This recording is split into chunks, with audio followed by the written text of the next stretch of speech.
dipersembahkan oleh Bank BRI. Pemirsa, terima kasih Anda masih bersama kami dalam program Tafsir Al-Misbah bersama Bapak Quraish Shihab.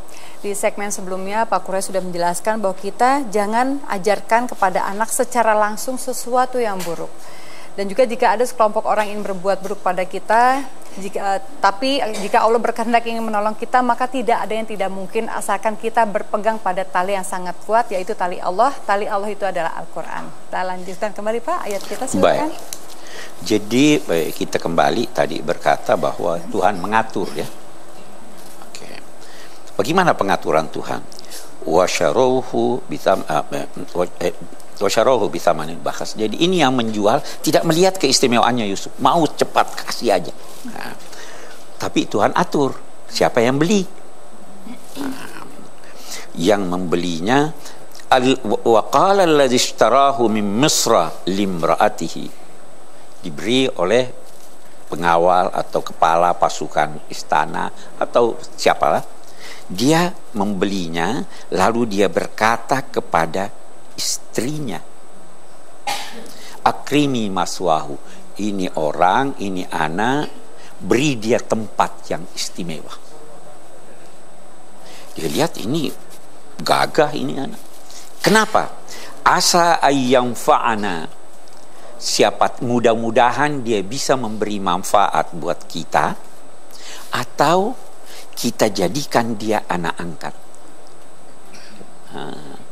Ini Zaliha atau Zulaiha dengan suaminya tidak dapat anak.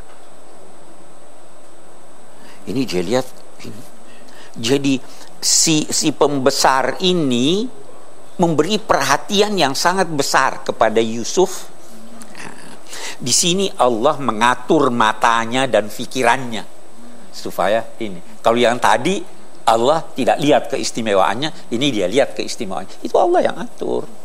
Mata kan kita bisa lihat satu orang, mata kita biasa-biasa aja. Allah yang atur bahwa ini tidak punya anak, kepingin anak. Kita jadikan dia anak itu. Dan begitu perhatiannya, ini dia sendiri yang suruh istrinya. Bukan ajudannya yang suruh pembantunya. Jadi Tuhan yang atur tuh. Kita lihat pengaturan Allah. Asa ayyam fa'na wa kadzalika makkanna li Yusuf. Seperti itulah pengaturan kami atur buat Yusuf agar kami beri dia tempat yang mantap di Mesir. Prosesnya nanti ini dari sana kan dia jadi menteri. Walinu'allimhu min ta'wilil ahadits, dan agar nanti kami mengajar dia pentakbiran mimpi. Nanti ada kaitannya mimpi dengan orang-orang Mesir. Dulu itu berperanan sekali mimpi. Wallahu ghalibun ala amrihi, Allah selalu bisa memenangkan apa yang dikehendakinya. Walakinna aktsaran nasi la ya'lamun, tapi banyak orang tidak tahu bahwa dia suka, saya suka, tetapi yang terjadi adalah apa yang Allah suka. Itu. Baik, kita akan berikan kesempatan bagi yang tidak bisa hadir di sini Pak untuk bertanya. Silakan salah satunya ini. Assalamualaikum warahmatullahi wabarakatuh. Nama saya Anto. Saya ada pertanyaan Pak Quraish Shihab. Pertanyaannya adalah, jika saya dalam kehidupan ini mendapatkan suatu prestasi, tetapi dalam masyarakat itu ada saja yang tidak senang dengan prestasi tersebut dan memusuhi perjalanan kehidupan saya, bagaimana cara saya mencikapi atau cara mencari jalan keluarnya tersebut? Terima kasih. Mohon agar diberi jawaban yang sepuasnya. Terima kasih. Assalamualaikum warahmatullahi wabarakatuh. Bagaimana menyikapi kok ada musuh? Ya. Jadi begini dulu, ada satu prinsip umum yang kita harus sadari. Semua yang memiliki keistimewaan berpotensi untuk mendapatkan iri hati. Semua. Si A cantik, ada yang iri hati.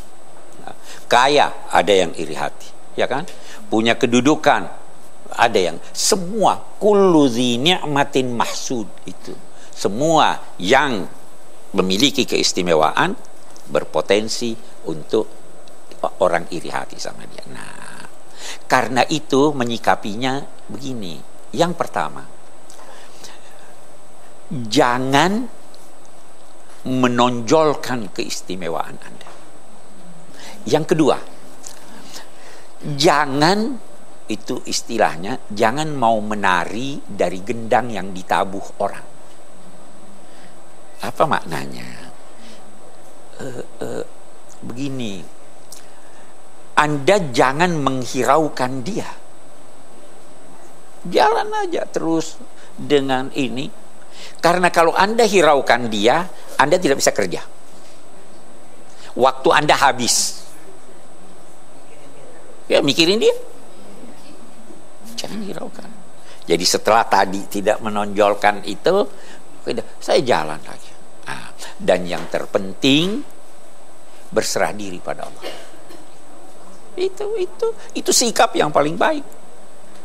Saya kira kita masih bisa melanjutkan ayat kita lagi, Pak. Oke, kita lihat ayat kita lagi tadi. Jadi Allah sudah mengatur semuanya. Jadi Allah yang mengatur semua itu, sehingga setelah Yusuf berada di katakanlah di rumah atau istana yang bersangkutan ini, dia menjadi tenang. Walaupun nanti kita akan lihat terjadi ujian Tuhan kepada Yusuf. Saya beri gambaran. Dia kan masih kecil waktu itu. Dia, suaminya sudah berkata, mudah-mudahan dia bisa kita angkat jadi anak.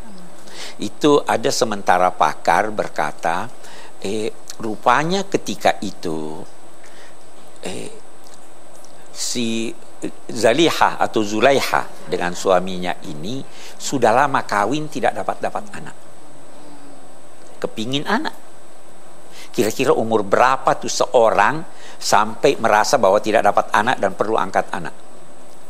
Kalau kita lihat umur Yusuf, katakanlah 12 atau 13 tahun. Kira-kira umurnya Zaliha ketika itu berapa tahun? Ya 35 lah, 40.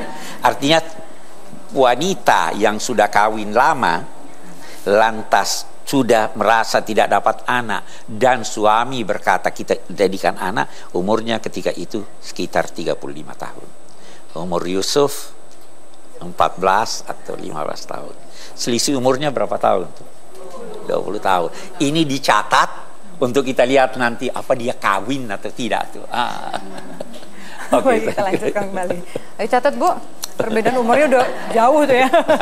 Jauh kan. Baiklah pemirsa, tetaplah bersama kami. Kami akan melanjutkan kembali kisah Yusuf ini. Jangan kemana-mana, tetap bersama program Tafsir Al-Misbah bersama Bapak Quraisy Shihab. Terkadang kita mengabaikan akal demi hati. Kita mengabaikan akal demi hati kalau itu pada tempatnya.